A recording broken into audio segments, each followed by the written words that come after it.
A French woman would never be caught dead looking like this at home. Luckily, there exists ways to look elegant at home and still be comfortable. The first thing that you would have to let go of are your teddy jackets, your snuggies, and your hoodies, because these have literally no shape. The lines are heavy and disgraceful, whereas elegance is very much found in flowy, light lines. Sloppy, disgraceful lines immediately say sloppy, disgraceful person. It is also usually made of synthetic material, so that takes the light in a very cheap way because it's basically plastic. And all French women know that a matte shine is going to be much more expensive looking than a shiny tacky shine. And fleece specifically tends to attract lints and look old and dirty very quickly. So it basically makes you look like you're exhausted and you don't have time to take care of yourself. These are also the epitome of inelegance because of their color. They usually come in bright colors which have a childish connotation, whereas a French lady would want to have more muted tones that express adulthood, calm, and centeredness. And finally, these are at the opposite of what a French woman would want to wear because they express sloth and mass production. And that is the opposite of refinement and timelessness. And timelessness endures change. The castle I'm in has been standing since 1570, has seen many wars and even the French Revolution, and it's still standing and considered as absolutely beautiful. And so instead of that kiddish version of coziness, a French woman is going to be looking for a grown-up version of coziness. And the best way to express that is through a robe. Also, it might feel like the go-to. A proper French woman would avoid polyester robes because these have a cheap shine that gives away that they're just made out of plastic. The inside of the robe is usually of a lighter color, which reveals that it's bad quality. And it usually doesn't really stay closed properly because it glides. If that style is the only one that you like, but silk is a bit of a stretch,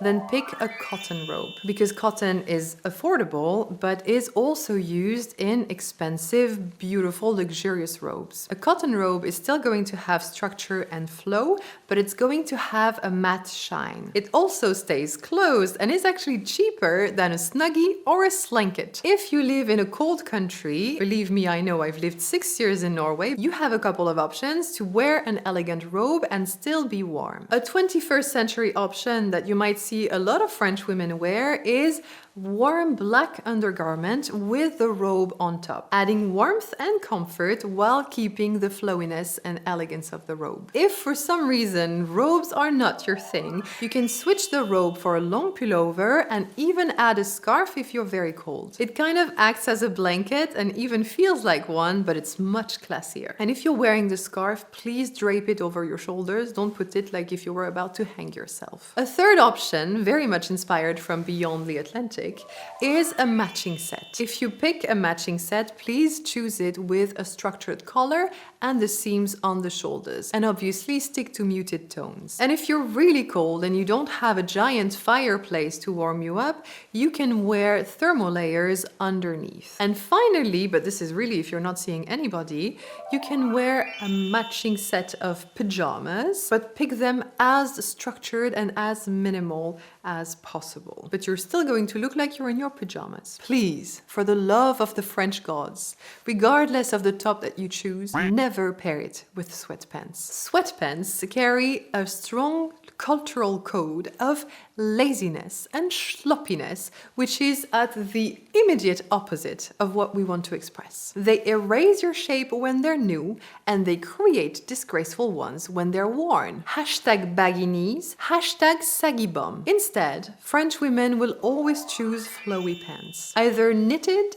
either in cotton, either in silk. We will allow a polyester brand because it's the 21st century and because they're affordable, but with a matte shine, please. As you can see, those flowy pants have an elegant vibe in themselves because they don't clash at all with the exquisite decor of the Château de Bonnemare. Next, a French woman would never ever parade a chunky foot. Elegance very much depends on visual lightness, and it has been the case throughout history. Small feet in women, narrow shoes in men signaled grace, control, and ease, whereas a chunky foot meant labor and utility. And even though fashion has evolved, we still intuitively read a heavy foot as less refined. So the most elegant option, in my opinion, especially if you have to go from one wing to the other, is to wear a loafer, a pair of loafers that you would reserve only for the inside. Pick them minimal in fine leather and preferably with a rubber sole. This will have a good grip on your historical flooring. Additionally, they will last a lifetime and add refinement to any homeware. If you need more coziness, then you can wear socks, which are a great invention, I'll give you that, and wear a minimal pair of slippers. So something without fluff, without drawing, in muted tones. Pick them deep enough so that you don't lose them when you walk and start walking like a heavy Santa. And as you can tell, I'm not in my usual home today, neither in my usual character, but that's because we have the privilege of shooting at the Château de Bonnemare, which is a 16th century castle located an hour and 15 minutes from Paris in the beautiful Normandy. This castle is listed as a historic monument, and you can actually book their rooms and sleep in the period furniture. You can book this fantastic Louis XVI suite or the Chambre de Parade, where you will find an original canopy bed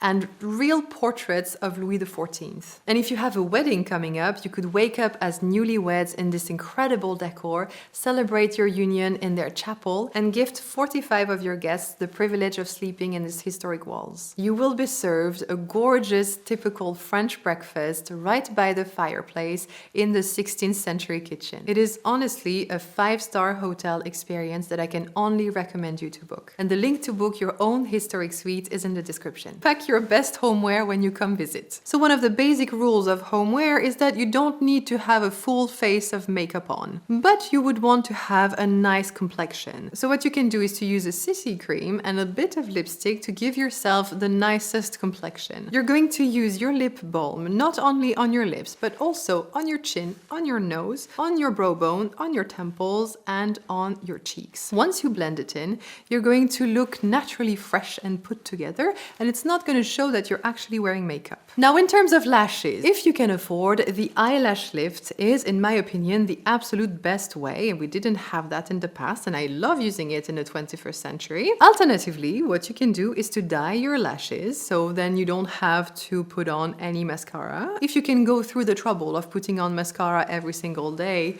please do. And otherwise, just wear nothing. The CC cream is at least going to make you look like you're in good health. Now, for eyebrows, dyeing them is the best because it's going to frame your face better and it looks absolutely natural. And then if lamination is what is right for you, really pick an artist that will give you a very natural look. In terms of hairdos, the best is to actually let your hair down. That is very natural, and hair is usually very beautiful. But if it needs a little wash, then you can wear a donut or a simple hair clip to keep your hair from falling in your face. But above all, please avoid spiral bands, claw clips, and scrunchies. That is way too laid back and way too pop culture. Something else that French women never neglect when it comes to looking expensive and elegant at home is their nails. We do not want to have dirty nails or neglected nails because that conveys that we do not have the time to care for ourselves. Your nails do not need to be painted, but they for sure need to be clean and cut properly. If you're a little lazy like me and you can afford to have them done, then that's the best way to not have to think about them and having them look impeccable all the time. Or if you're a little cheap but you like good things, you can do what I do, which is to learn how to apply your own manicure. It is a little bit of a learning curve, but it's for sure the best way to have long-lasting done nails while not spending too much. Another cardinal rule of French homeware is to always have on a little something shiny, because elegance is about intention, whereas inelegance is about coincidence, or I didn't take the time to care. So putting on even the smallest piece of jewelry is going to signal that you took time to care. It shows your intention and refinement. that. It also adds a contrast of materials, which is what makes anything interesting to the eye. Here at Château de Bonnemare, every single piece mixes a few different materials because that is what adds expensiveness and refinement. Just a little pair of earrings or your usual rings is going already to add that contrast to your outfit. Then, totally underrated in the 21st century, but that is to switch what you drink and eat from. Instead of a Stanley or a tumbler or whatever disgraceful thing, just switch to a simple carafe and a glass. Because that impacts not only how you look, but also how you feel. And it's the same if you're having snacks. We do not ever eat straight from the bag. A French woman would be excommunicated if she did that. Take 15 seconds to pour whatever it is that you have in your bag into a bowl. So by doing so, you turn consumption into appreciation, and it's going to impact your body language and just how you feel about yourself in your own home. So a truly warm thank you to the Château de Bonnemare and especially Aloïs, Sylvie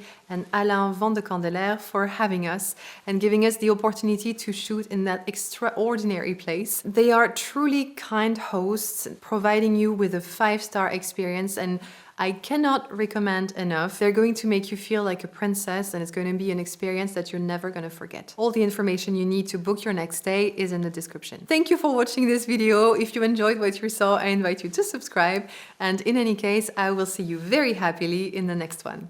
À bientôt!